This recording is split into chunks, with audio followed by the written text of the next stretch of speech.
Қазақстанда айырылу бойынша мемлекеттік алымды 10 есеге көтеру ұсынылды. 2000 теңгеден шамамен 20 мың теңгеге дейін. Мақсаты айырылуды аз жеткілікті ету, жұптардың шешімді саналы түрде қабылдауын арттыру. Ал басқа елдерде қалай? ақш-та айырылу құны штатқа байланысты 15-тен $500 дейін жетеді.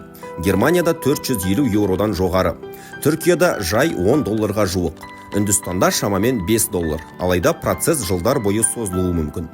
Қазақстан жалғыз емес, әлемнің әр түкпірінде некелер санының төмендеуі байқалады. Еуропада некелер саны азайып жатыр. Жапонияда тарихи минимум деңгейінде. Тіпті Қытайда да демографиялық дағдарысқа қарамастан некелер саны төмендеуде.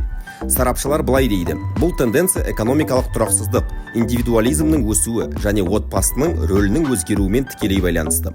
Қорытынды, мемлекеттік алым бұл тек сигнал ғана, бірақ ол мәселені шеше ме, үлкен сұрақ.